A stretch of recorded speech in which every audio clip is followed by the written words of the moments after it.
So you're thinking about starting a business, being your own boss, setting your own schedule, and living life on your own terms. Well, hang on there a second, my friend. Before you quit your day job, buy a new office chair, and start signing your emails as CEO, you've got a bit of soul searching to do. Being a business owner isn't for the faint-hearted. It's not all glitz and glamour. There's grit, there's grind, and there's grueling work. As for glory, well, there's a lot less of that than you think. Hey, wait a second here. We gotta clear something up. Because despite all the challenges, the risks, and the long hours, starting a business can be the most rewarding experience of your entire life. Creating something from scratch, watching it grow, shaping your destiny, impacting people's lives. There's an indescribable joy in that. It's not easy, but it's worth it. Okay, carry on. So grab a cup of joe, kick back, and let's dive into the reasons that you shouldn't start a business unless you can handle these 6 things. Starting with reason number 1. Long, like really long hours. Also, a big thank you to HubSpot for sponsoring this video, but more on that later.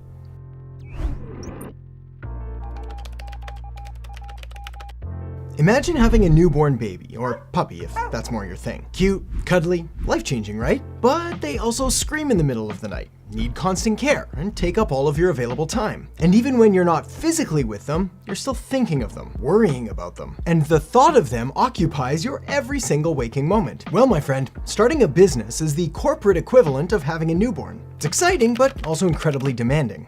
Remember those 8-hour workdays? Kiss them goodbye. Entrepreneurs often work 60, 80, sometimes even 100-hour weeks, especially in the beginning. Early mornings, late nights, and weekends become the norm. Leisure time? That becomes as elusive as a unicorn, and it's more than likely you'll find yourself attached to your laptop or phone, checking on things or replying to emails when you should be winding down, relaxing, or sleeping. When I started my first business, a digital marketing agency, I thought I was ready for the long hours, but I was wrong. And during the first few months, years actually, I was working 16 to 18 hours a day, 7 days a week. I was on calls with clients, drawing up marketing strategies, dealing with website glitches, chasing unpaid invoices. My couch missed me. My friends thought I'd been abducted, but that's the reality of the startup grind. And no one told me I would miss the regular 8-hour workdays this much. But there is a silver lining here. As the great Henry Ford put it, entrepreneurship is living a few years of your life like most people won't, so you can spend the rest of your life like most people can't. And if you do things right, these long hours are simply the price of admission to a lifetime of free time, where you get to work when you want, where you want, and with who you want. And these long hours are just that initial sacrifice that you have to make for the much greater potential rewards further down the road.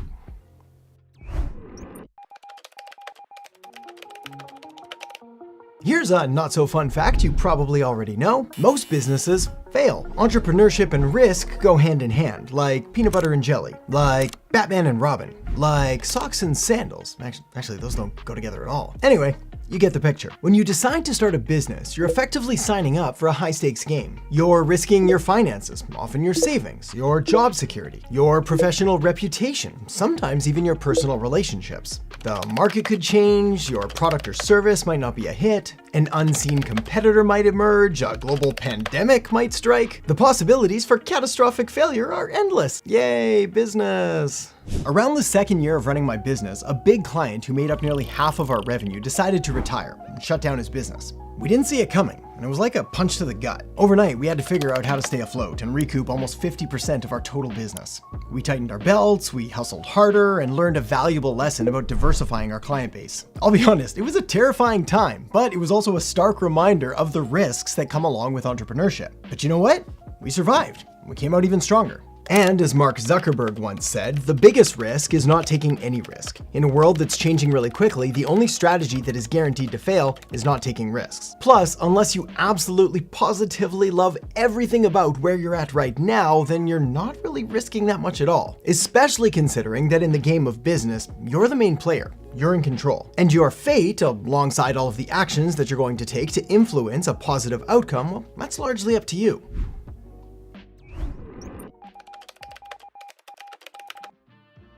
In a corporate job, you have a defined role, but as a startup founder, you're the captain, the crew, sometimes even the boat. One day you're an accountant, the next a salesperson, the next the social media manager. You'll also be the coffee maker, the tech support guy, even the janitor. You're gonna be juggling tasks and switching roles faster than a chameleon changes color. There will be things you love to do and things that you'd rather avoid. But guess what? In the beginning, when finances are tight and your business is still relatively unproven, you don't really have the luxury of choosing what to do.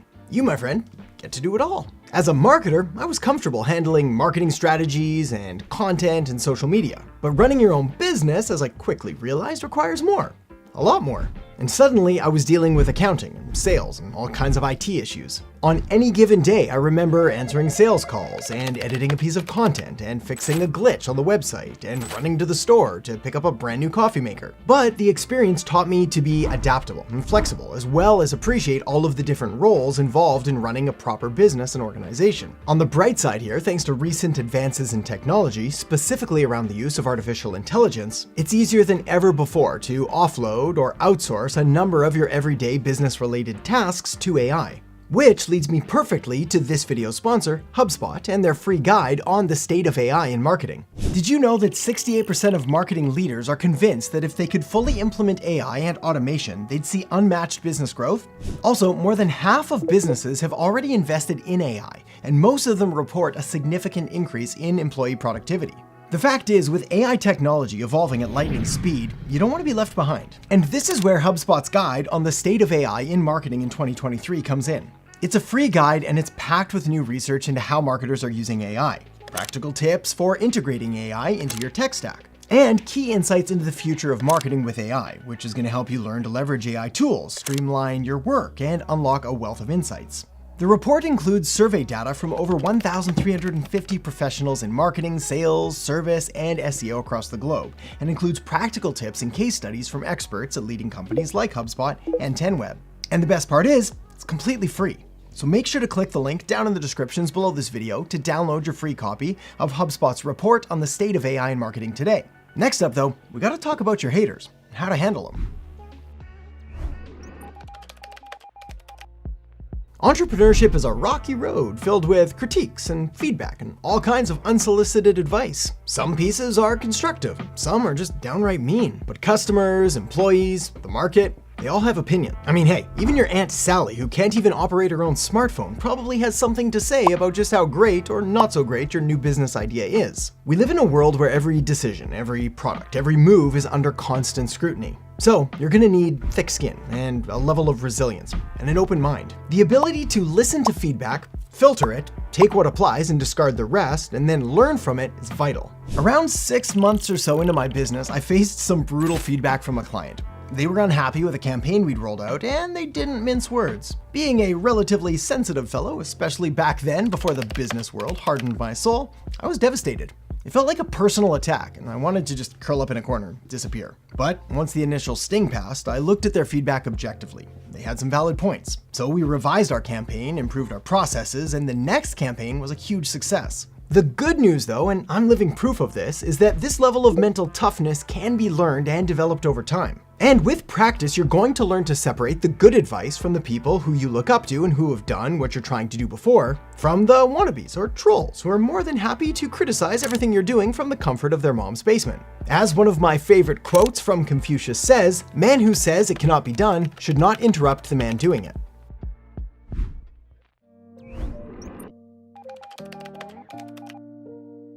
All right, brace yourself for this next one, because it might sting a little. Here's the deal. You're gonna fail. Maybe not today, maybe not tomorrow, but it's probably gonna happen. But the only way to avoid failure is to do nothing. And even that's a failure. In fact, it's probably the biggest kind of failure, as it means giving up on your goals and your dreams and your hopes for a better future. So you might as well embrace the fact that most of these successful entrepreneurs you see today have at some point in their past gone through some kind of colossal failure and come out the other side just fine. We once launched a new service offering. We'd researched and strategized and planned, and it was supposed to be the next big thing in the marketing world. It wasn't. It bombed.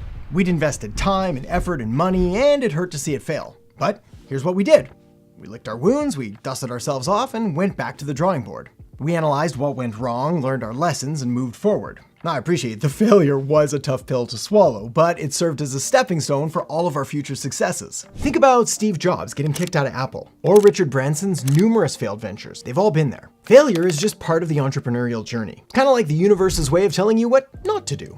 And it's an opportunity to learn and grow and pivot. Now, I appreciate, at the time, it may feel like the end of the world, but I assure you, it's not. It's just a stepping stone.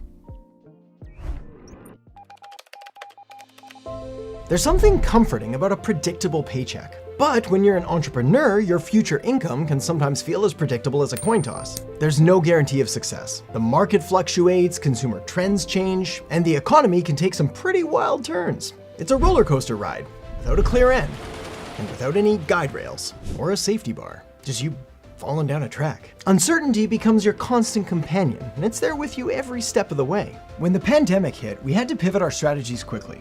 We had clients who were in the travel and events businesses, two of the hardest hit industries. It was kind of like being blindfolded and asked to hit a piñata, only the piñata was moving, and maybe in a different country.